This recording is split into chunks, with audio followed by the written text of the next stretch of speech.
Hello, friends. Welcome to the Film Obsessed Couple. I'm Shelly. And I'm Scott.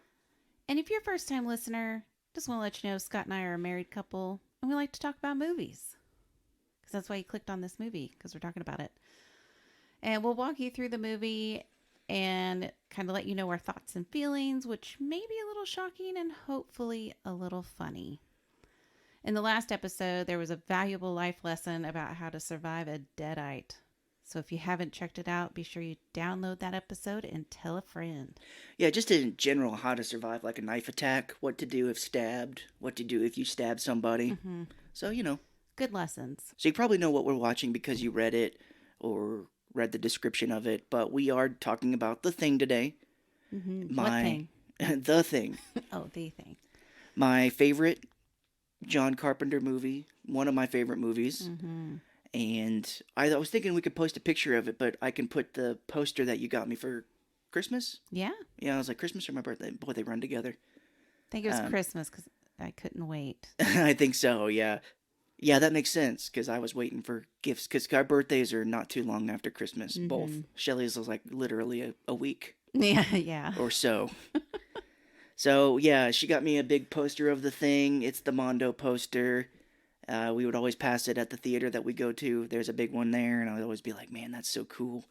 It's like a black and red poster of a guy like transforming into the Thing. Very, very cool. And if you're like, oh my gosh, how did you even get that poster? I wasn't going to say. Don't worry. It's a copy. Yes. Yeah, it's a copy, but I don't think they make them anymore. Or they're super ass expensive. No, I'm not even sure if the person that copied this, because I bought it Yeah. online, I'm not sure that they have the rights, but I'm just going with it. We're just people buying stuff. We didn't know. So don't tell anyone. Don't tell everybody listening to this.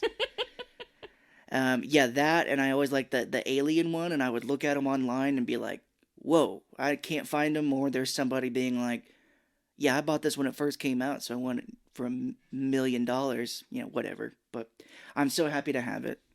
I'm glad you like it. Because, yes, The Thing, I love this movie. It's one of my favorites. Definitely one of my favorite horror movies.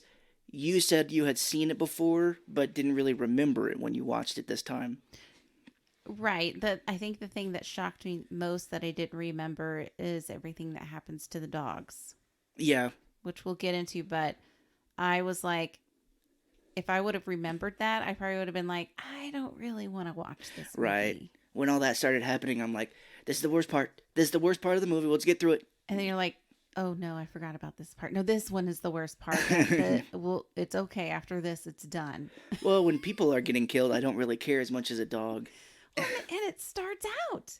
It starts out a dog getting shot at. But it's not a dog. That's what you don't know that at the start, but right. Maybe watching it again will make it a little easier because, yes, we'll start right away as this, well, first thing we get is the alien falling to the earth. You see this ship or star looking type thing fall to the planet. Mm-hmm. You get this amazing, amazing credits where like the credits push through the screen and it's like the blue Thing title. That was really neat. Now the spaceship, when it was crashing down, I kind of thought it looked so fake. I thought it was just like the opening to the movie. I didn't realize it was actually part of the movie. So like one of those production company things? Mm-hmm. It was a big Carpenter Productions. Yeah, that's what I thought it was. Gotcha. Okay, cool. Yeah. Yeah, so I think I read somewhere like they made the title by burning like paper off of the title or something like that. Mm-hmm. So it looks like it would break through. I please don't quote me on that. And I could also say that this is a remake of a 50s movie called The Thing, which is awful. I bet. The creature is, I've never seen it. I don't know how similar it is. I know it is like an alien, but I don't know if it's like it takes you over, but the alien looks very bad. If it's like a society alien. That's going to be in your vocabulary from here on out now. Society type. Yeah. Didn't I say? Yeah, it was in our last episode too. Yeah, anything is just beyond description. You'll be like, that's a society creature. Yeah. And boy, if you haven't watched Society, watch it with a friend. Yeah, and don't listen to our episode first. Yeah, no. No. No. kind of a very interesting tidbit is that John Carpenter, his first movie he directed was Halloween with Jamie Lee Curtis. Mm. In that movie, one of the kids that she's babysitting is watching The Thing, the 1950s thing. I'll be damned. So I think it was just a favorite of his, or he really liked it, so he ended up remaking it into this. Very nice. Yeah, very cool. So you talk about the dog, because yes, it opens up with a helicopter, people, Norwegian people. We find out they're the Norwegian team. The survivors of the Norwegian team, as we'll find out, are trying to shoot this dog that's just running through this canyon. It's yeah. And it's in Antarctica. mm-hmm. And yeah, you were not happy about that. No, I was like automatically yelling to stop. And then when they did land, and one, this guy's a horrible shot. Yes. He's absolutely god awful. He's terrible with grenades as well, we'll find out. That was kind of funny. Yeah. I don't know if it was meant to be I don't know. funny, but yeah, he's just an awful shot. Yes, we actually, if you're curious as to what this Norwegian team is about, they did make a prequel to this movie, also called The Thing. And Original. yeah, it's all about the Norwegian team. And it's got a couple of American actors in there, Mary Elizabeth Winstead. The blonde guy that you watch, his name's Eric Christian Olsen from NCIS with LL Cool J in it. He's the blonde dude. Oh, okay. He's married her with that girl with the eye thing. She's got the eye condition, whatever it is. Yeah. He's like the surfer dude. Yeah. He's in the prequel as well with her. They get called to, well, I'll just say it. The Norwegian people make a discovery, and they're like, oh, well, you guys are great scientists or whatever, and we need you here with us to take a look at it. And it's that they've discovered the thing. Wouldn't you know it, the thing escapes. People start getting assimilated, changed and everything. But an interesting tidbit about that movie is that they wanted to do like practical effects, like real monster like creations, like in this one, Yeah. because that's what this movie is known for, is just the special effects. And for some reason at the last minute they decided to change it and went with CGI, so everything in that movie is CGI and definitely doesn't look great. Oh man. So they had all of this stuff that they had made for the movie, like creatures and weird ass monsters, and the people that made it ended up going and making their own movie and using all of that. Good. They probably worked their asses off. The movie is called Harbinger Down. It's not great. It's a ship. It's basically like a big ocean liner ship. Finds like a creature in the water. It's similar. Oh, And it's got great special effects. The movie's okay. I gotcha. Yeah. Okay. But, so yeah, that whole movie is just kind of like oh, what happened? And we'll talk about it in this one of like what they find. But you definitely get how everything that they find in the Norwegian station came to be. Gotcha. Yeah. So this dog runs all the way to this other station where the Americans are. I think they said Outpost 41, I believe it was. But they're like an Antarctic research team. I don't think that ever says what they do. No. That is one thing about this movie. Yeah. It doesn't give you a lot. I like it when movies do that because you really gotta, I mean, you can tell that they're probably researching something. They've got, Antarctic posts out there. I don't know really what they all research. If they're researching climate, shifts in, changes or whatever, but you know that they're doing something. And you don't really get to know them very well. Like through the whole movie, I'm like, what's this guy's name? Who is this guy again? Now, don't get me wrong. I did like this movie. Yeah. I'm just saying there's always something in a movie that I'm like, eh.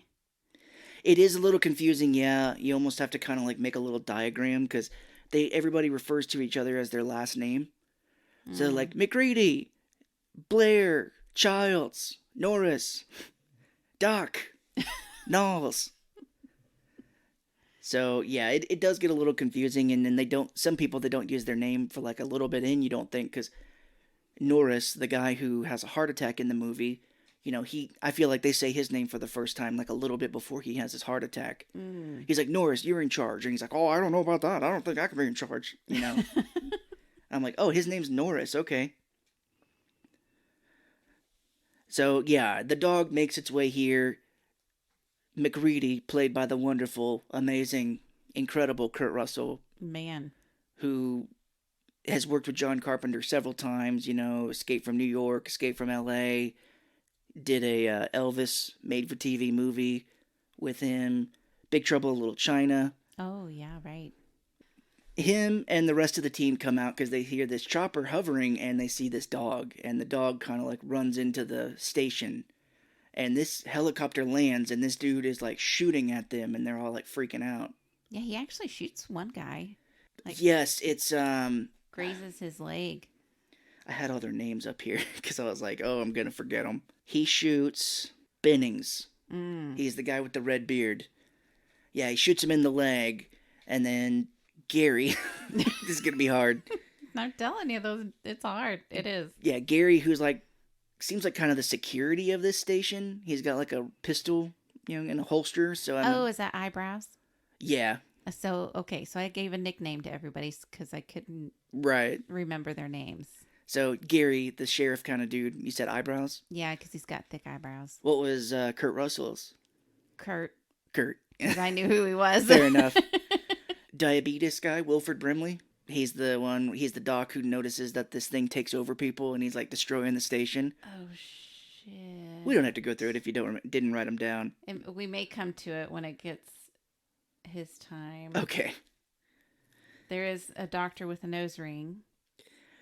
I can't believe I did not notice that. We're watching this movie and I noticed him with his nose ring in the first time this watch through and I'm like, wow, how could I have not seen that? Yeah, because this is in 1982. Pretty fucking crazy, yeah. And I'm like, I didn't think piercings were that big in 82, especially on men. Like, that was more of a feminine thing, and heaven forbid a guy remotely do anything feminine. I don't know. Yeah, I couldn't believe it. I'm like, wait a minute, he's got a nose ring? Completely missed that all the other times I've seen this movie. How crazy. It looks badass. I love it. There is a funny thing that happens that before the Swedish team arrives to the station is that Kurt Russell is playing chess on a computer.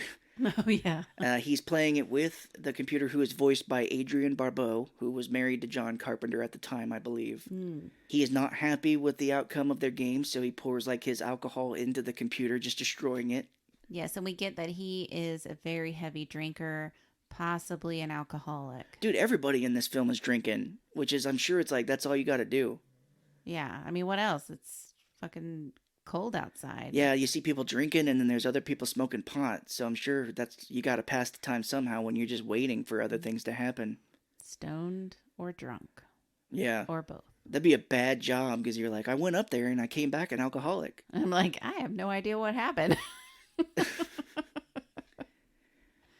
Which I always like that when he destroys the computer, because I would just imagine someone else being like, that was one of our only forms of entertainment.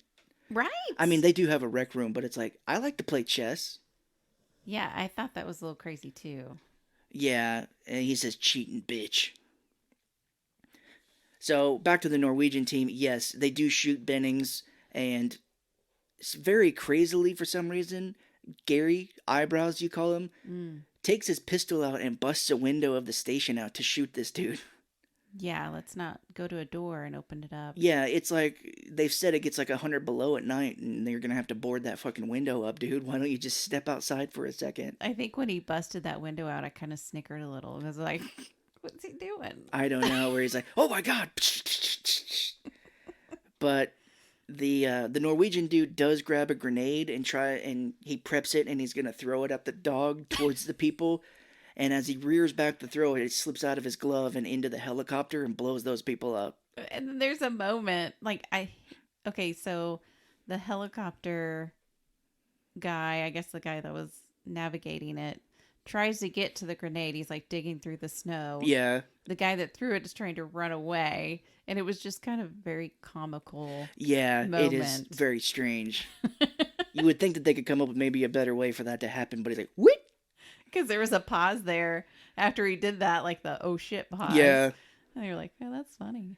And I told you after the movie was over, but the language that the man is speaking, if you can translate it or knew what he was saying, says something to the effect of, no, don't go near that dog. It's not a real dog. It's a monster. Mm-hmm. So people who could understand that language. If you're watching it in the theater or later on DVD or whatever, you're like, oh, well, that probably just gives away the whole movie right there. Well, then you got to know, how is this going to evolve? You know, what's going to happen with this dog? What's it going Yeah, to do to these people? Even if you knew what it was. I know, but I always liked it how you just kind of settle in because you're kind of like, what's going on? Like, I don't Mm. know if you didn't even see any of the trailers, which I kind of like doing now. If it's a movie that I want to see, really want to see, I won't watch trailers for it. But you're just kind of like, well, that was crazy. Like, are these people under attack? Is someone else going to come here? Like, I'm sure if you're seeing this movie, you must have seen trailers and stuff. I would imagine.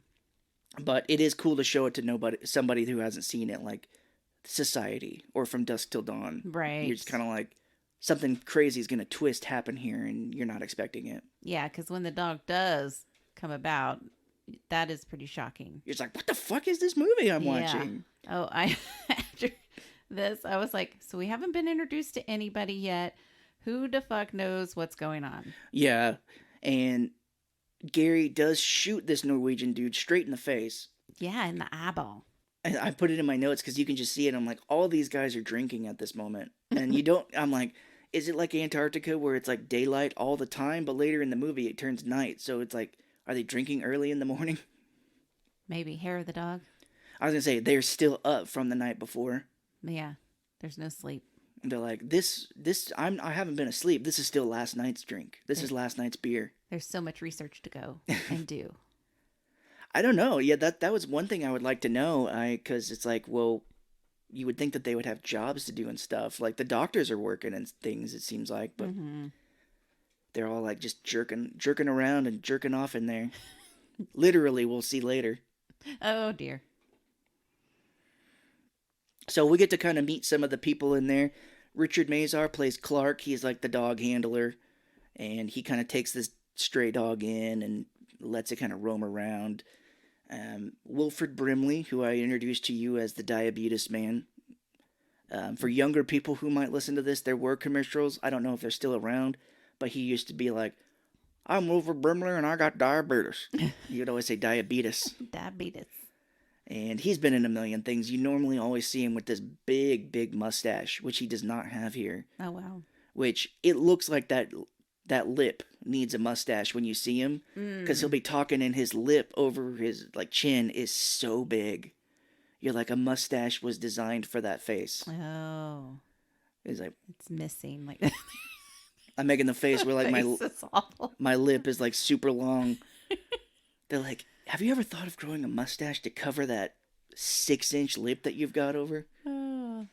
I don't know. I always find it so funny when guys like shave their facial hair, how different you look. Yeah. And I know you've done that. And I was just like, wow, when you have a baby face. I do. No, I know. It's in the genes. My dad has a baby face. Yeah, so if you want to shave like 10 years off, you just shave your face. Well, if I ever want to commit a murder, see, I've got long hair now and a beard going. If I commit a murder and I shaved completely and cut my hair really short, I think I could get away with it. Yeah, I'd be like, I don't know who you are. You're not my husband. Get the hell out of this house. Yeah, I was thinking about that. I'd be like, yeah, I'd be completely different without hair. Not the murder, but just how weird I would look with shorter hair and out a beard. I don't shave because of how bad my face I feel looks. Got the double chin, I really don't have lips. Like where a person's lips are, mine's just a straight line across. Like you drew it on a piece of paper. You're like, here's some eyes, here's a nose, and here's the line across for a mouth. That's my mouth. Now, I don't have full lips. I don't have lips. I love you. I love you too. I'm like a turtle without the beak. Jesus Christ. Wilford Brimley, he is a doctor, and one of the two doctors here. He is trying to get Windows, who's kind of like the radio guy, to get in contact with anybody, and we hear here that he has not been able to reach anybody for a bit. So they're kind of on their own at the moment. And they're all discussing kind of what the hell's going on here. And Palmer, he's like the weed-smoking hippie. He's like, well, maybe we're at war with Norway. And they're like, they don't know because they're all isolated out here. Yeah, I can imagine nobody can get. Oh, yeah, because they've been trying to get contact with people. Yeah, And Windows it's is like, nope. It's not happening. So we get the doc. It's weird. They have Blair and then they have the Doc. Both of them are doctors, and they just call one Blair and the other Doc. I got them confused. Yeah, I thought there was only one doctor. And then I was like, wait, now that other guy's a doctor? yeah, But they do different kinds of things. I think one's more yeah, of a chemical type doctor, and the other one's an actual like health doctor. yeah. Because you do see Doc, as they call him, like stitching up Bennings from the shot that he had. You see him Mm. like sewing his leg up a bit. He was like, "Well, these guys are Norway. They supposedly from this outpost that's not that far away from here. I sure would like to go up there and see if anybody else is there or see what the hell's going on with those guys." Absolutely. Let's go check out this other place. This guy was just shooting at us. No big deal. Right. So they do go up. They're like, "Oh well, there's a whiteout coming here, so we better be careful and we better make it quick." But yeah, we'll go up and we'll go see this station. And here's at this point we do see the dog kind of walking through the station for a bit. And I told you at the time, I'm like, this dog is an amazing actor. Mm-hmm. Like, I don't know how they got it, but the way that this dog just walks is maybe you're putting that in from your own mind onto this thing. But I was like, the way this thing walks is so creepy. Well, and it's so funny because I didn't realize the dog was Thing. a thing.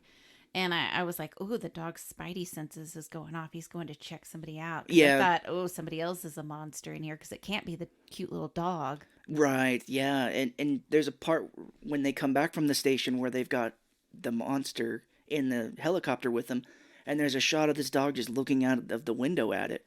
And it's you again, I don't know if it's just me who had seen this movie before, but when I look at the dog, I'm just like that dog's face says like, "Oh my god, they found it. They Mm, found it and they're going to find me out too." You just I don't know, you put that kind of like this dog's face just says it all.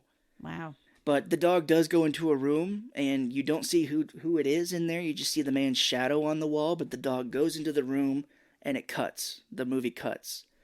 And I told you after that, at the time, to kind of keep it more suspenseful, they used somebody who was working on the movie but wasn't one of the actors for this guy's shadow. So you couldn't be like, well, that looks like Kurt Russell, or oh, that looks like the other guy. That's pretty clever because you know people do that. Yeah, I mean, it's insane the things that people pick out of movies. yeah, no, absolutely. It's so interesting. Like they wanted to just keep it the paranoia so dialed up on this movie because you're like, Hmm. well, who could be infected? Which I love those people that really get in there and just pick a bunch of stuff. Like it's so neat when they figure things out Yeah, just by a shadow. I'm like, wow. yeah. It's interesting how deep they can go into it, but we didn't talk about, and I feel like we're going to be talking about this for most of the episode here, is that when they do go up in the helicopter to go to the Swedish team station, Kurt Russell's hat. Oh my dear Lord. It's like one of those Australian hats, where like the side is up, but the whole thing's up. Like it's all bent up on every corner. Well, it's just the front and the back that's been up. Okay, okay. I was thinking for some reason. Yeah, yeah, you're right. And you think that it would be the other way, the other sides, but he's got the front and the back bent up. Because I think, now this could be wrong, but I'm thinking sombrero. Because Kinda. how they're kind of been up on each side of your ears. But his is on his forehead and his back. Yeah. It looks ridiculous. Oh, it's so funny though. I know, I think you liked it, but I thought it looked ridiculous. Yeah, I mean, I would love for somebody to tell me that that somehow would save you or help you in an Antarctic situation. Like, oh yeah, it catches the snow on the top and doesn't get it in. It doesn't make sense. It doesn't do shit except look like shit. Agree to disagree. Agree to disagree. And he's also got one of the best beards I've ever seen in my life. Like this full, thick beard that I just envy to this day. I'm like, I wish I could grow a beard like that. I'll give you that. And you guys do have the same eyes. Oh, okay. If you know that. No, I haven't noticed that before. Because you do have, it's not bad, but you have the smaller eyes. Oh, And so does he. I'll take it. If I'm related to Kurt Russell in any way in looks, hell yeah. Yeah. He just comes off as a cool guy. Like he's a great actor and he's been in so many different movies and he also comes off as a really cool dude. So anytime I see him, I'm just like, man, he's so cool. So if you look in Kurt Russell's eyes, it's like looking in Scott's eyes. He's got Kurt Russell's eyes. So Mac and the doctor, they do get to the Norwegian station, and this place is fucked up. It's got like, it's kind of burning. It's got Yeah. destruction on it, which I did read in the notes. Once they burned the set down at the end of this movie, they went and shot it again in daylight, so they didn't have to like rebuild a completely different station. They just filmed all the stuff that they burned down at the end of this movie and filmed it at a different location, at that like a different angle. Okay. And they're like, "Yeah, this is the Norwegian station." Well, I mean, that saves money, I'm sure. Yeah, for sure. I like that. I like being frugal. So they can tell that some shit's gone down here. As they walk in the door, there's like a bloody axe in a door, like stuck in a door as they come in. You find out why that axe is there, of course, in the original, or in the prequel. There is a frozen man who, this always freaked me out when I was a kid, younger when I watched it, but he has slit his wrists, and the blood coming out of it has frozen, so it's like, looks like cherry popsicle. Yeah. Yeah, that's what I was like. Wow. The blood, like, it's so cold. When he slit his wrist, the blood was dripping from his arms and it just froze before it hit the ground. Yeah, and then they show this guy's neck, and this is where it gets a little ridiculous because this dude has cut like 4 inches into his neck. It's pretty much it. Like he's almost decapitated himself, kind of. And I'm like, did he slit his wrist first and then do the neck? Like, He'd have to. I guess because, yeah, you think if you would cut that deep into the neck, you wouldn't have any way of doing anything else after that. He just wanted to make sure it was done, I guess. For sure, but you see his neck and you're just like, someone sick in the head like me is, I'm like, how do you even pull that off? Yeah, I don't know. A lot of aggression. If you cut your wrist, you don't think you'd be able to, Oh yeah, because you probably tear the tendons and stuff. like in the movie Constantine, where he cuts his wrist and the devil's like, oh, the motor functions go out the door, you cut the tendons. The tendons. Yeah, he super killed himself. He's he did super kill himself. And the doc's like picking up papers off the ground, and they find a portable video unit, which is very funny. It's like, this is super 80s. Yeah, some high technology going on here. The prequel doesn't really seem like it's set in like the 80s to me. I mean, of course, they've got better filming technology now, but it doesn't ever seem like it's an 80s set movie. No, it doesn't. They get to the thing spaceship at the end of the prequel, and this got full on like lights and CGI and flashing lights and Oh. shit. And you're like, okay. Yeah. One of the creepiest moments of this scene here is that they see like there's fire. There's been a fire, and it looks like something ran out of this room and like burst out a door.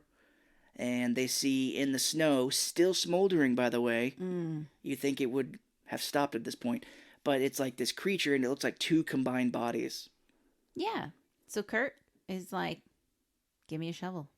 Yeah, he's like, we're gonna bring it back. You do find out how this happens in the prequel as well, so there's no mysteries at all of what happened. Because I mean, if I find some weird alien type thing, I'm just like, yeah, let's bring it back to where we live. And what's super funny though is he's like, well, let's bring it back, and it shows a shot of the helicopter like flying back, and then it shows them in the operating room or whatever of this station. This thing is still smoking. So it's like, what did they have the windows down in the helicopter when they were flying? Because this thing's smoking still when they open it up. It's super hot, Yeah, even though it's like negative 100 degrees in Antarctica. It's so hot. it's so strange. Yeah, because it's I like don't know. they flew this thing back in the helicopter and it's still smoking. So they're getting smoked out in there. I think they were just like, oh, it'd be really cool if smoke was coming off of it. Let's not worry about how that's happening. Right. It was smoking when they found it, and it's smoking when they got it there. So that means it was smoking while they flew it back 2 hours. And we should talk about the special effects here because they are incredible. Wow. I They- was blown away. The practical effects was done by a man, I believe he was 22 at the time, Rob Botton. Just incredible. Like, the work he did here was absolutely insane. Super talented for the time. I mean, Yeah. and when was this movie again? You said 82? I That's think it's when this- 82. That's when this took place, like Oh, the year of this movie, but I don't know what it was. Yeah, made. 82. So Oh, so okay. they're probably filming it in 81. Well, shit.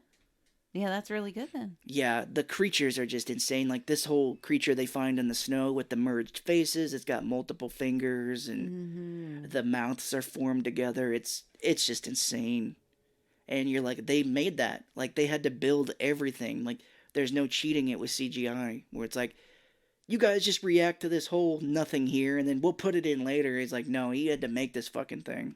Another cool thing that I thought is the camera, because sometimes when a camera moves over something like that, you get quick shots because they don't want to really let you see all the imperfections. Yeah, But this one, the camera moved very slowly. you're seeing it. So you could really zone in on those faces melting and stuff like that. Yeah. So that just shows the amount of detail that this guy put into this thing because we could slowly just really, really dig in there and look at it.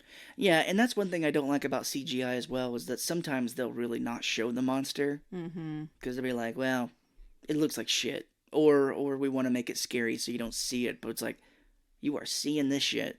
Right. Or it's like, we're not going to show you everything because we want it to be more suspenseful or something like that. But Yeah. this was like, I really liked being able to look at it.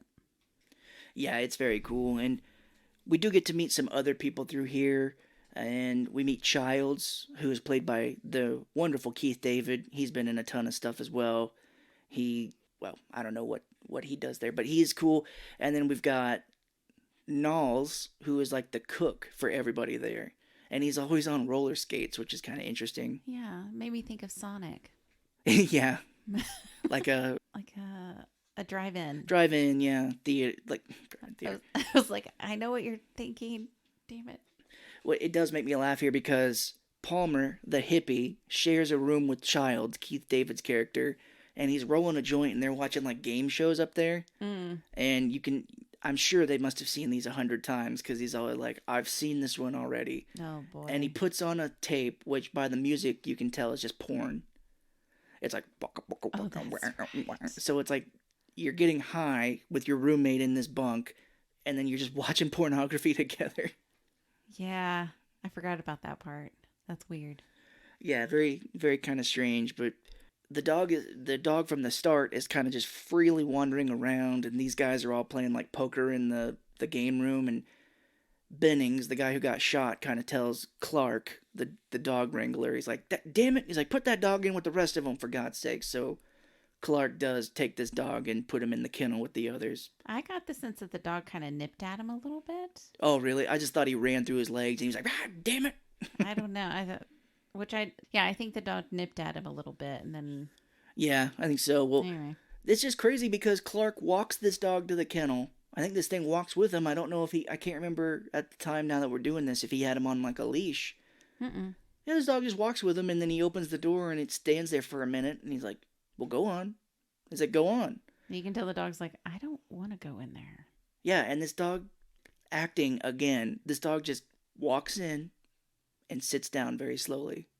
But he's staring like at the wall, and I thought maybe there was something in there. Yeah.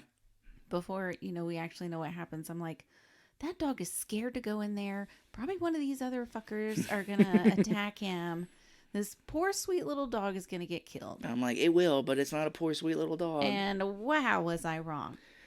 Yeah, because this is where the sad moment for all the animal lovers starts to happen. Yeah. This dog's face like splits open. It's like whoosh, opens up like a flower. Right. These poor dogs. I feel so bad because you've got one that's like chewing the metal grating that's like keeping them in on the door apart so it can get out. Mm-hmm.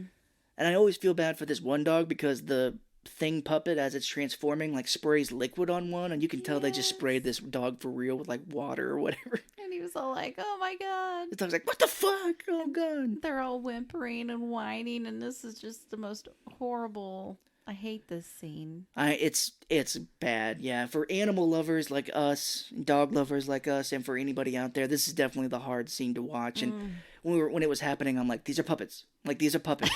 It still didn't help. I was just like, no. Yeah, because Clark does come back because he hears the rustling, and he opens the cage, and like two dogs run out, scared shitless. They're like, Yeah. and yeah, he sees that like this thing, it looks like a dog, kind of. It's like got no no fur or anything. It's got like a face coming out of it. It's got like these tendrils that is like sucking a dog into it. Mm-hmm.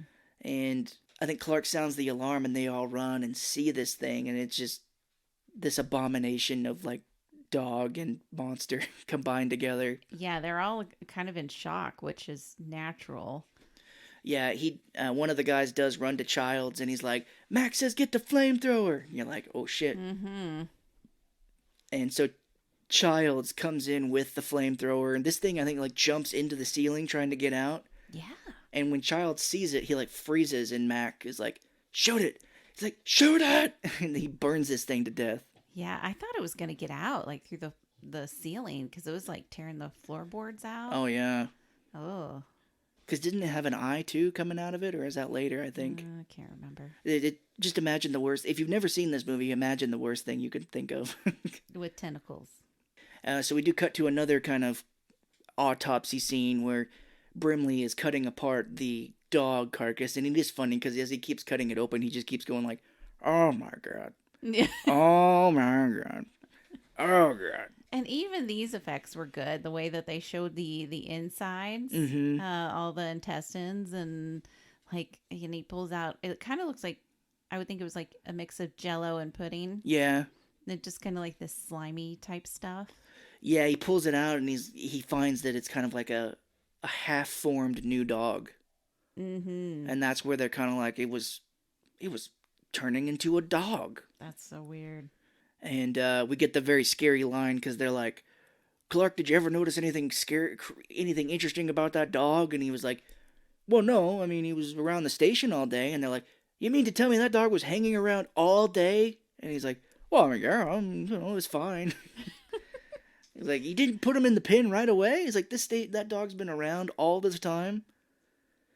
So you're like, oh, shit. He's a good boy. I know. That's probably how it would be. Like, well, I played with him all day, calmed him down. He was getting shot at. He turned me into a monster. I'd be the first one to be turned. Me too. I'd be like, come here, boy. And this is where they do watch the videotape they found from the station, and it's like the Norwegian team has found a gigantic hole that they've excavated, and they realize where that's at, and they go to investigate. Yeah, I think it showed them like being really happy about it. Like, whoo, they discovered something. Yay. Yeah, in the prequel, they're like, this is the find of the century. We've discovered other life out there. Mm-hmm. Because we didn't mention it, but when they do go to the Norwegian station at the beginning, they do find this gigantic block of ice that looks like something was in it and it had been melted out. Oh, yeah. Which in the prequel, a gigantic CGI monster jumps out of it into the ceiling. Oh, boy. Yeah, you're like, eh. So they go to this area there that they saw on the tape, and it's a gigantic alien spaceship. Holy crap. Yeah, and they do the math, and Kurt Russell is like, oh, this thing could have been here for 100,000 years with the way that this ice is, how long this ice has been here. And it is there's some nice paintings here, matte paintings as they do it, where it's like it's a painting in the foreground or the background, and you see the actors like kind of, they swing down to get on top of it. So it's kind of neat, the paintings that they have here. It kind of makes it look real. Yeah, it wasn't wonderful, but for the time, really good. Yeah, for the time.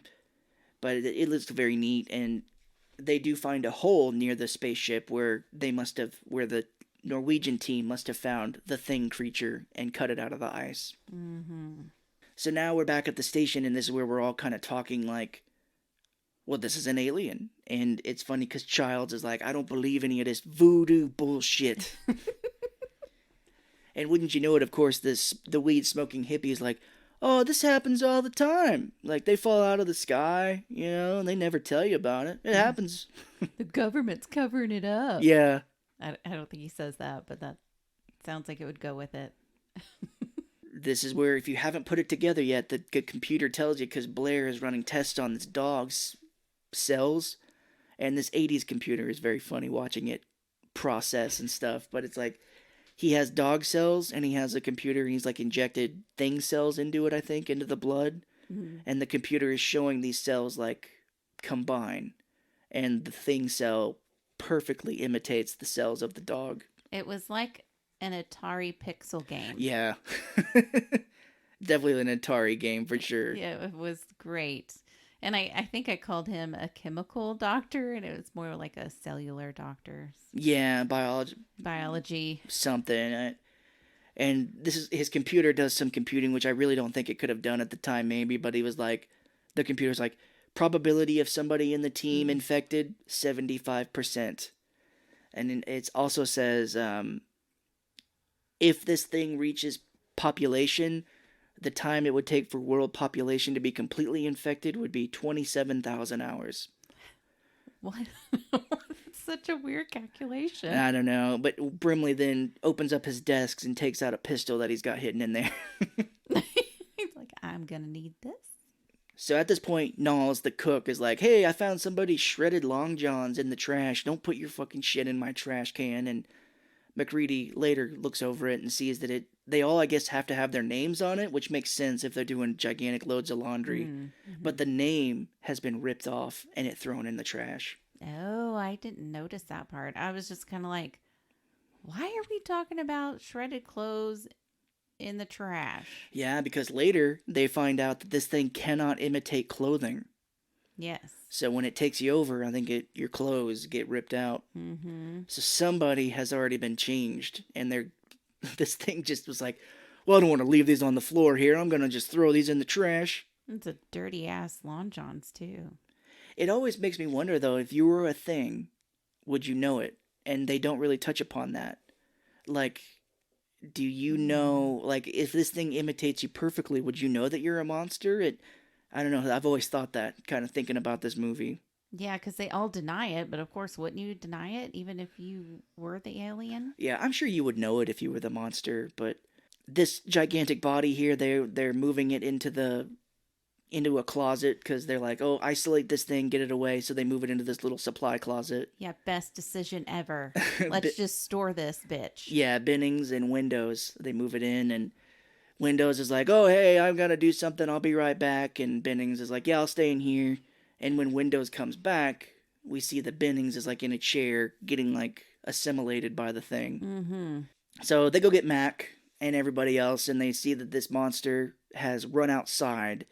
And when they catch up to it outside, it's Bennings. It looks like him, but he's got like fucked up hands, like really long monster hands. Mm-hmm. And he lets out like this growl, this kind of monstrous scream at them. And then Mac just burns this thing right up. Yeah. He's like, sorry, dude. You gotta die. And this is kind of funny because Gary Eyebrows, the security guy, this is like the first time he's kind of seeing this thing with his own eyes. And he's like, well, I knew Bennings for 10 years, Mac. Yeah. He's like, I knew him. He would, just kind of crazy. Which is good that he put some emotion into it because Mac is just like, let's just burn everything. If it looks like an alien, I don't give a shit if it's a dog, if it's a guy I've known for 10 years. Yeah. They're going aflame. Period. Yeah, absolutely. It's pretty fucking crazy. And it is a good scene because, yeah, you definitely see that Gary is kind of like heartbroken. He's like, oh my God. So they're all outside after having burned up Bennings here, and they realize that Blair is not with them. He's the only one that's not outside with them. Mm-hmm. So they all go inside to kind of find it, and as, Kurt Russell is the last one out, as he's going back inside, he sees what looks to be like Blair running away from the helicopter. Yeah. And as he gets closer to the helicopter, he sees that thing has just been destroyed. Mm-hmm. Because no escape. Yeah, absolutely, because we didn't talk about it because, there's so many scenes in here, but there is a character named Fuchs. Yeah. Which we just finished Barry a few weeks ago when it aired, and that character Fuchs is in there, so it's just a funny name to me now. That's funny. The Raven. But Fuchs is he seems like some sort of scientist as well. He's doing research, and he tells Kurt Russell that Blair is acting strange. Yeah. Because he's like locked himself away. Which, now that you know kind of what happens, you're wondering, like, is it because he is freaking out that one of them could be infected? Because we can just get to it now. We do get here this scene where Blair is going crazy. He is destroying everything in this facility, like their computers. He's screaming the whole time where he's like, oh, you don't think I know what's going on? I know what's going on. I think because he did the research of like, if this gets out in civilization, 27,000 hours, everybody's going to be an alien. Right. So to me, I was thinking he's destroying everything possible for this alien to get out. Absolutely. So you wonder, because we do find out later he is a thing. Mm-hmm. And you just wonder, was it when they locked him up? Because we'll talk about it here. He's got a gun and he's like shooting at people. Yeah.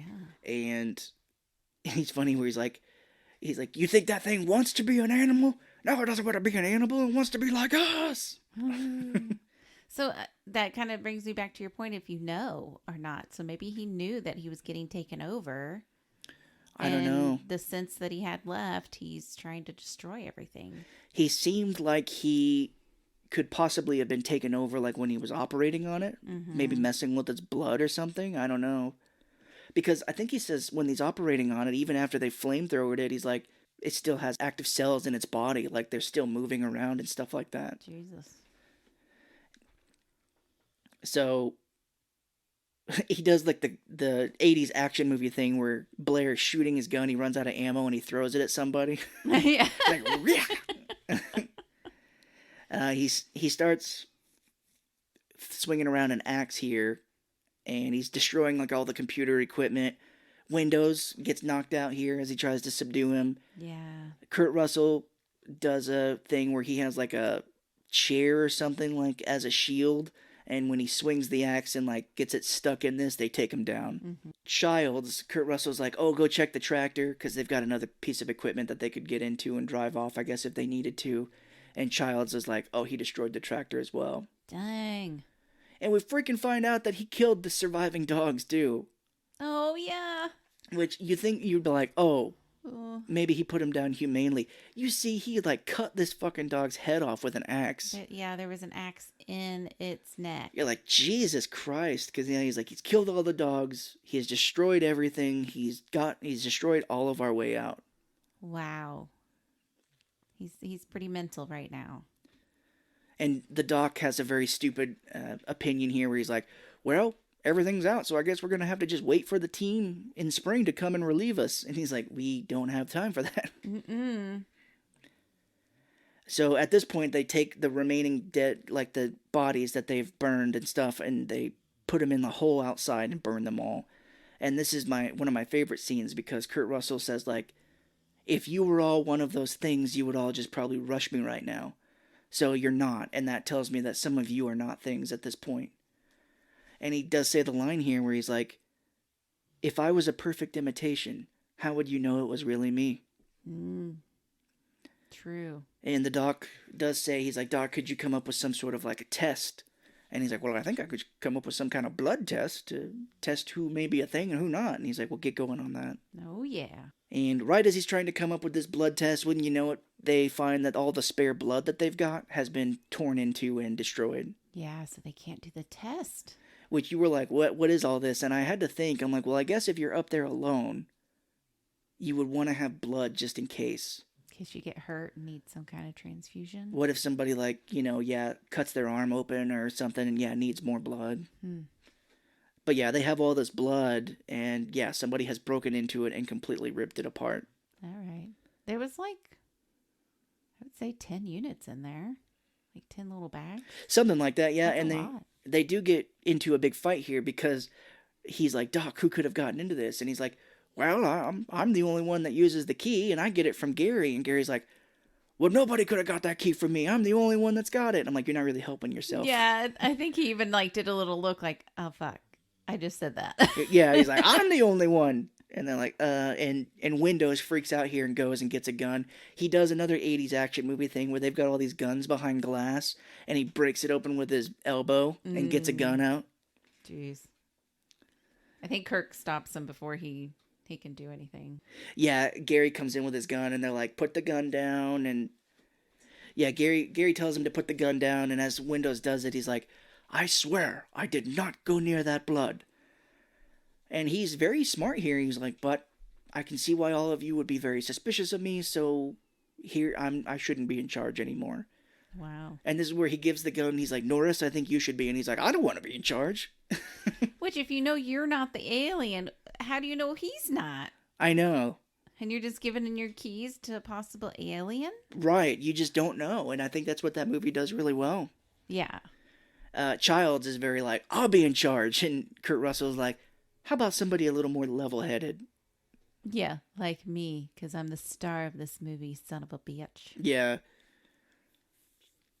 And it's funny because Mac does tell him, he's like, all right, now take Doc, Gary, and Clark, shoot them, tie them up, and then shoot them all up with morphine for the time being.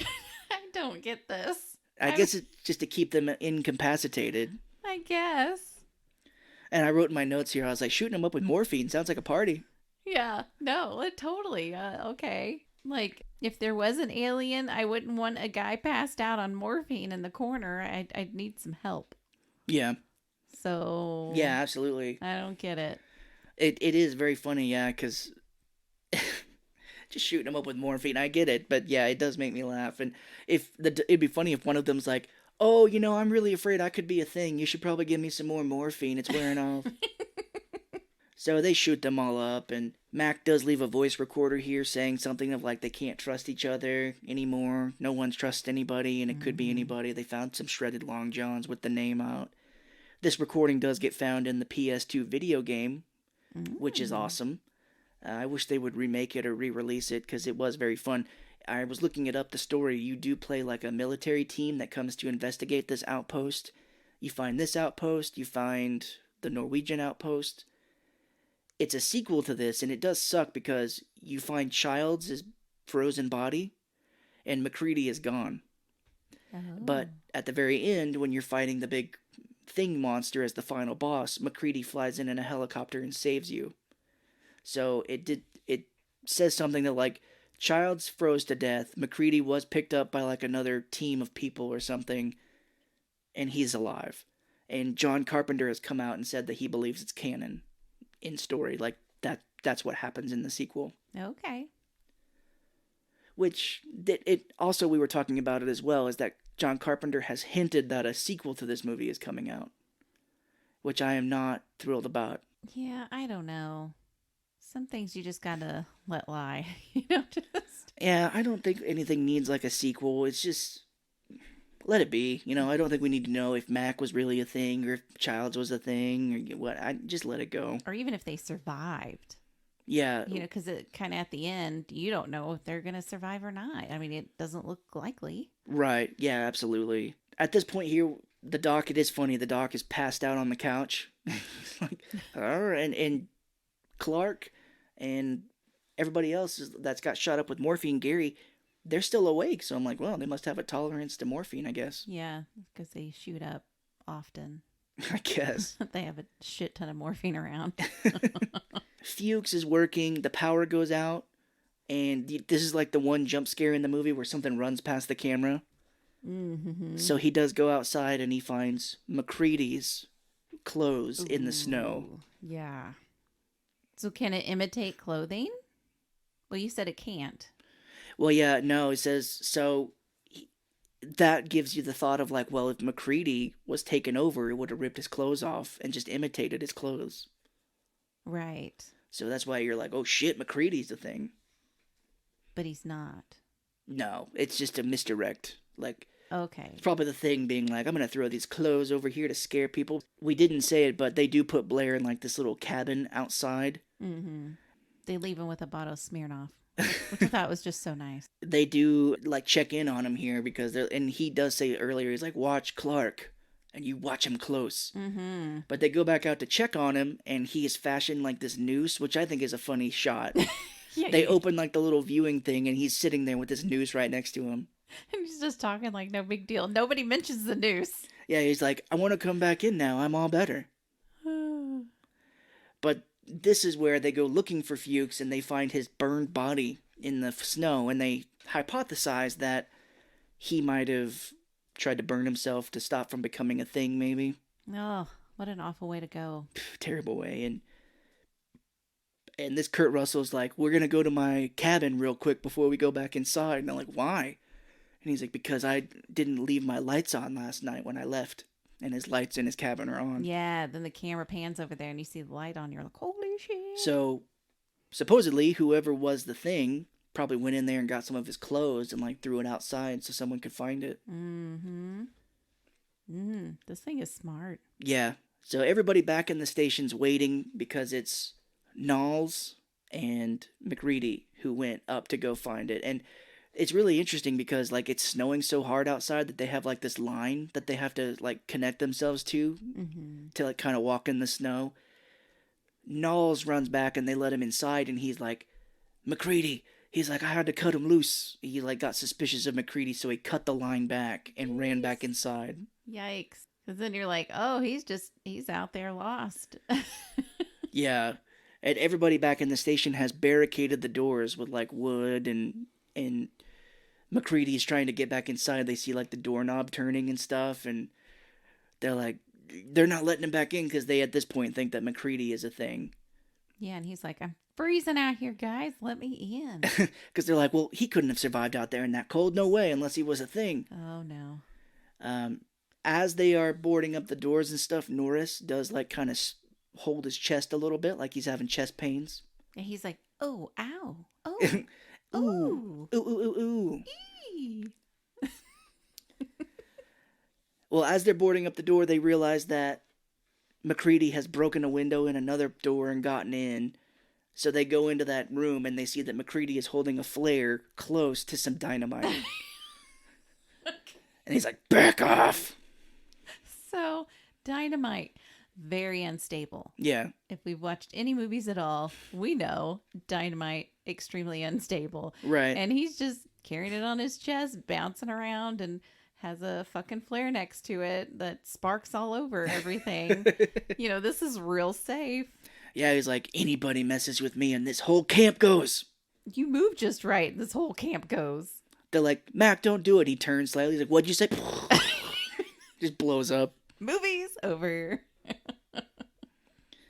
While they're fighting a bit, they rush Mac, and Norris gets knocked over, and as he does, he starts having a heart attack. Mm-hmm. And they're all like, oh shit, we kind of caused this.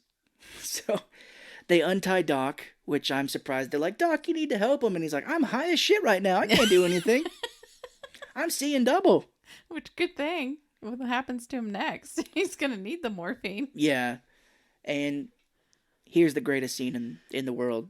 Yeah. One of, because they're all like standing side by side and they're all like kind of arguing and stuff where McReady, he's like, fuck you guys, I'm not a thing. And Clark, you see him like kind of palm a scalpel that they have laying out. Mm-hmm. Like he's going to take that for later. And the doctor is performing chest compressions on Norris. And then as he goes in like the third or fourth time, this dude's chest just opens up and eats the doc's arms. Yeah. That's insane. It's like teeth in his stomach open up and eat his arms. Yeah. Both of them. Yeah, and in the trivia and how they filmed this is that they used a double amputee as this actor for the moment. When they have his arms, they used like a person whose arms had been amputated previously to be this doctor to show us like arms getting ripped off. Okay. No green screen. Love it. No green screen, yeah. And this puppet, they made it look like Norris, which, I mean, you can tell it's a puppet, but it looks pretty good. It wasn't my favorite, but still. Because this thing pops out of his body. It's like a head on a stick kind of thing, like popping out. And it's got Norris's head. It's got like sharp teeth. Kurt Russell just burns this thing. And the head on the other head on the body that's laying there, like breaks off and it's got like green blood and goo coming out. And Yeah. I think I read that this thing has like different colored blood here and there to kind of make it seem like different. Okay. But they're all burning the body and they don't notice that this head has slumped to the ground. It grows crab legs out of it. Which I think I read that they did it in reverse. Like when it grows the legs out of its head, they actually did it in reverse, like sucked it in to make it look like these things were coming out. So when they shot it, it was like, action, suck them in. I see. And then they just reversed the footage, so when it plays, it's like... Gotcha, because the head is like, because the legs come out of his neck, the head is upside down. Yeah. Which I thought was kind of cool too. Mm-hmm. And it's got like little eyes that pop out of it. Mm-hmm. This was referenced in the It movie. They do fight a head like this. And even Bill Hader says, "You've got to be fucking kidding me," when it pops out. Wow. Yeah, because this thing is like, do do do do do, walking out the door Yeah. as they're all like watching. And did you think this thing was gonna get away? I did. I'm like, wow, this thing is just gonna scurry away. I know it's just like, don't worry about me. Do, do, do, do, do, do. And I think this was an improvised line, maybe. Don't remember reading it. I feel like it might have been, but Palmer, the hippie, looks at this head and he's like, "You've got to be fucking kidding me." And Kurt Russell burns this thing to death. Yeah, I mean that's maybe it's improvised because it seems like the only thing to say at that moment. Yeah. So this is the famous blood scene. They've parodied this in many things. They parodied it in South Park, but Mac has tied everybody up on the chair now, and he is testing their blood. He's like, I got a idea when I saw this thing when we burned Norris's body. He's like, every part of this thing is alive and will try to survive. And he's like, so I got the feeling that he's like, because if we cut our fingers and get blood, it's just tissue. He's like, but this thing, it's actually alive. And we can try and see if it's alive because it doesn't like heat. So they're going to cut these people's fingers and get blood, and they're going to test it by putting a hot copper wire into the blood. And the cutting of the fingers were, wow. It was very painful to watch because it's not like they just cut through one layer of skin. They probably like almost severed their thumb. Yeah, it's like you're not going to be able to use this thumb anymore. No. At this point, before they start, though, Clark does try to rush Mac with the scalpel, and Mac shoots him in the fucking head. Oh, that's right. And then we find out later he wasn't. Yeah, they test his blood, and it's fine, and Childs is like, then Clark wasn't. Clark was human. And that makes you a murderer. Yeah. But what do you do? The guy was coming at him. I know. And it's funny, I've never realized it before, but now we watch this, and I'm like, so they're like, this thing is highly infectious, this creature. And, oh God, we're going to test everybody. You're going to cut everybody's fingers open with the same knife. Absolutely. I think Windows even rubs it on his pant leg when he's done. Yeah. Like, eat. It's like, I got to make sure you get all these germs off. Let's put it on my dirty pants. Yeah, if I was the people after Palmer, who turns out to be a thing, I'd be like, oh God, I'm a thing because you cut my fucking hand open with the same knife you cut the thing open with. Yep. But we get the thing, yeah, Mac is like, now I'm going to show you what I've known my whole time. And he tests his blood, nothing. And he tests Windows. Windows is fine. Windows starts helping him out. And then, yeah, he gets to Palmer. And it's so funny you pointed it out. It's crazy watching this in HD, because I don't think I've watched it in HD this whole time. But you were like, oh, Kurt Russell's hand is fake right here. Yeah. You can tell that his hand in the scene is absolutely like a puppet or something, because yeah, when he holds the wire to Palmer's blood, it like shoots out like a creature of the blood. I didn't know if anything was going to happen. I didn't put two and two together, but I was like, that's fake hand. Yeah, he's like, Wee! And Palmer starts changing, and Childs and Gary are still strapped to this chair, and they're like, get me out of here. yeah, they're like, oh God, oh God. And Window, worst timing ever. Kurt Russell's flamethrower is like giving him problems at this point. Yeah, right. He's like, Windows, torch it. And this creature like jumps in front of him. His head splits open in two. Jesus. And it like closes like a snake over Windows' head. Because he's freaking out. Windows, he can't pull the trigger. His fright or flight is fright. Right. Yeah, he's freezing right here for sure. And so Mac burns Palmer's body, and he does a really cool thing of where he throws a piece of dynamite and blows his body up. No. And then he burns Windows because he can see Windows is kind of like changing in the corner after he got bitten. So now everybody realizes that Mac is fine. Like, he is right in this blood test. It is a good way to tell who is a thing. Mm-hmm. He tests Childs, and it's funny as he does this now, everybody that he tests and turns out fine, it shows them like on Mac's side now. But like, he tests Knowles, and then Knowles is shown with like a flamethrower. He tests Childs, and Childs is shown like, so everyone's like, okay, Mac is right. Yeah. Oh, he's okay now. Yeah, and then they test Gary. He's like, we'll save you for last, Gary. And he turns out not to be a thing, and he's like, I know you gentlemen have been through a lot, but if you're not too busy, I'd rather not spend the rest of this winter tied to this fucking chair. Yes. Okay, so we're coming into the end here pretty much. They go to test Blair, who is still outside. They're like, we're going to test his blood and find out if he's a thing too, now that we know that this actually works. And Childs decides to stay back in the station while they all go. And as they go into the room, they find that Blair is gone. And he has tunneled his way out of the floor of the shack, into like this thing where he has built a semi-spaceship. I think the door was open. Yeah, you're right. The door's open, and I'm like, oh, shit, what happened? And they're like, well, he's not here. And they find that the floor is loose. And yeah, they go down through this tunnel, which I'm like, well, obviously a thing must have done this, because no man could have tunneled like this fucking huge tunnel in the time that he's been out here. Which what you find down there, of course. It's Yeah. the thing. Yeah, he has taken like all these parts of all the things that he's broken, and he's made a spaceship. Mm-hmm. And Knowles, as he's like waiting in the shack, kind of looking outside, sees what looks to be Childs run outside and disappear into the snow. Oh, yeah. And he was like, "What? I think I saw Childs run outside."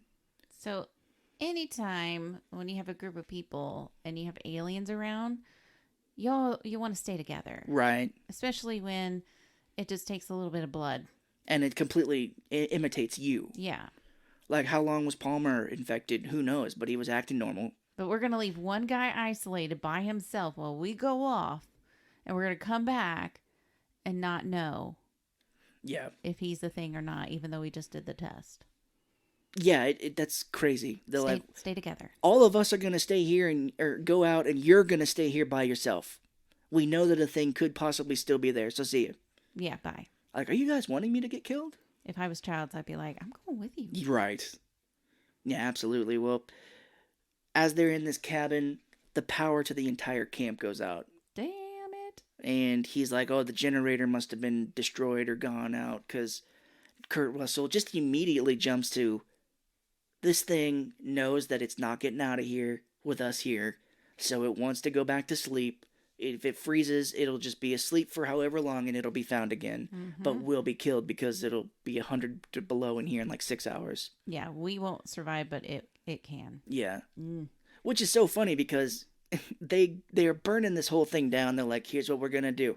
We're going to heat this place up. So they destroy everything. They like blow the camp up. They're throwing dynamite and shit in it. Mm-hmm. And he's like, let's heat it up in here for a bit. They finally go into the room and they were like, oh, how's the generator? And I'm like, you didn't check this before? Like, if you're like, oh, the generator is completely destroyed, we're going to die no matter what. You'd be like, let me see if I can't fix it first. Right? That's a little weird. Maybe they were like, oh, damn, we forgot to check the generator first. Yeah, because they go into the generator room and he was like, how's the generator? And I'm like, what the fuck? You blown up the whole camp without looking? And Gary has the good line. He's like, it's gone, McCready. And he's like, what are you talking about? And he's like, it's gone. Whoa. The whole generator has been taken. Damn. And it does make me laugh, too, because these guys are all like, oh, we're all going to die here. We're going to blow this camp up. None of them are freaking out. They're all just kind of resigned to their fate. Like, well, we're going to die, so might as well just blow this shit up. I'd be kind of like freaking out a little bit. I would be too. I'd be like, oh, God, we're all going to freeze to death. That's a terrible death. I'd be like, how about we sit down and weigh our options here? Yeah. And let's keep the dying to the very bottom. Let's try other things first. Right. And, if dying happens along the way, then okay, that's fine. But let's at least try to survive. For real. Yeah, like, think about it a bit, but Kurt Russell is just like, well, power's out. We're going to die. Let's try and take this thing out with us. I'm like, excuse me. Excuse me just a second. Let's just think here. Did you take some of that morphine? Because it Yeah. kind of seems like it. Dude, that there you go. If I was like, we're going to freeze to death, I'd be like, so do we have 3 bottles of morphine? That's one for each of us? All right, see you later. Yeah, I'm going to go peacefully. Thank you. Yeah, I don't know, but yeah, they do get into the generator room and they all start setting their charges and talk about splitting up. They all split up to set their Jesus. own charges. Again, And- less than here. Yeah, Knowles just disappears. And Gary, the sheriff dude, is like setting his charges, and Blair shows up out of nowhere. he grabs his face with his hand, and his hand like starts merging into his face. Ugh. It looks pretty good. It's really well done, Yeah. yeah. And Kurt Russell goes to investigate Knowles' disappearance, and it's like a shark, or Tremors, if you remember that movie, Mhm. where the thing is like tunneling underground, and it shoots up, and it's just this gigantic monster creature with dog faces in it, and It's like the final boss. yeah, because it is funny. Kurt Russell is setting up like a cartoon plunger for the dynamite, like you would see in a Bugs Bunny cartoon, which I think the thing does take from him. But this thing is like sitting here and standing up in the ground and like kind of being all weird. And I think if they made this movie now, maybe he would have a fight with it. But instead, he yells, "Yeah, well, fuck you too!" And he throws the dynamite and blows the whole camp up. Yeah. So I'm being like, we don't have money for a gigantic fight. No. Or they probably couldn't even maneuver that thing very well. Right. We have 30 people moving it. You see these 8 people over here? They make the hand go like this. You to actually fight this thing, we would need a lot more money. A lot. And he's like, well, here we go. I'm going to go, yeah, well, fuck you too. And I'm going to blow it up. Like, Yeah. That's an 80s movie for sure. yeah.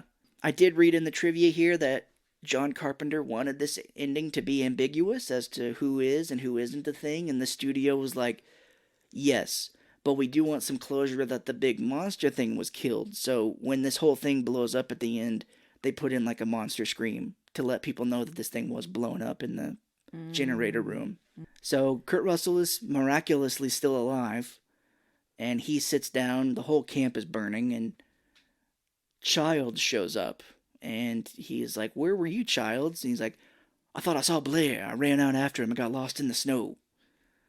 And Kurt Russell and him are like sharing like a drink of alcohol together, and this has been debated so many times, but apparently you can see Kurt Russell's breath when he talks. When Childs talks, you can't see his breath. And so people have been like, well, that just shows you that Kurt Russell isn't a thing and that Childs is, because the thing wouldn't need to breathe. I don't know. Kurt and John Carpenter has said, oh, that's absolutely true. And then he's come out and been like, no, that's not true. Just kind of fucking with people. Yeah, I didn't notice, honestly, the breath and no breath. But again, just the small little things that people take from that. Yeah. It's just kind of amazing. Yeah, it was weird. I kind of got the sense that they were both exhausted Oh, yeah. from everything, that they just they didn't have any fight left. So they're just like, let's just drink and see what happens. Absolutely. Because, yeah, Kurt Russell even says it here where he's like, this fire is not going to last very long. And he goes, he's like, what do we do now? And Kurt Russell's like, well, neither of us are in much of a position to do anything right now about it. He's like, so why don't we just sit here and see what happens? Mm-hmm. And then the credits. I'm like, damn, that's it. Yeah, you just don't know. You don't know who was a thing or not. You just, yeah, is one of these people a thing and they're going to just freeze and someone else is going to find them later? I really like this movie, but there's a lot of questions that I don't like just hanging. Oh, I like that when it happens because you can just discuss it like we do now. And you're like, well, maybe he was the thing or maybe, they weren't a thing. Yeah. But apparently all this, depending on what the story is, all of this and more will be answered in The Thing 2. Kurt Russell was not a thing. Maybe that's why they're making it, because many people, they just are like, oh, there's so many questions, we can answer them and have another movie. This movie's like 41 years old. I mean, just leave it be. Yeah. Yeah, I mean, it definitely needs to be left alone, because it even holds up pretty well today. Oh, yeah. I think it holds up really well, and I hope it's not like Star Wars, where they bring Kurt Russell back, and he's like, oh, yeah, I was in an incident 40 years ago, and I'm going back there. Yeah, I don't know. So, that was the thing. Yeah, I mean, I really love this movie, and, you having had seen it, but now I've watched it again this time, fresh memory of it, like, what did you think of it? I loved it. Yeah. Yeah, it was really good. It's like one of those movies you could watch several times and get something different each time, because there's just so much that happens. And you keeping all the names straight, high five. You did an amazing job. I could not. I think that was the most frustrating thing about the movie because I'm just like, who is what? What is who? I don't know who is what. Yeah, it's like they keep introducing new names throughout the movie. It's kind of funny. It was a little frustrating, but Yeah, I get you. still, I think that's the only thing that they could have done better. Yeah. Everything else was just perfect. I highly recommend it. It's my favorite John Carpenter movie and one of my favorite horror movies. And you're right. You could just watch it over again and just have new interpretations to it. It's a really fun movie night kind of movie. Yeah. Except maybe not have kids involved because of all the dogs and stuff. Yeah, no. So, well, great. Well, that was the thing. So we'll be moving on. I've been kind of trying to see select movies that people may have seen quite a bit, or kind of cult movies, you know? Yeah, we're trying to up our listener base. Yeah, because movies that seem to be like the more popular ones, like when we did Evil Dead, that seemed to be, and Sleepaway Camp, people really seem to really respond to those. So next week we'll be doing Drop Dead Fred. What?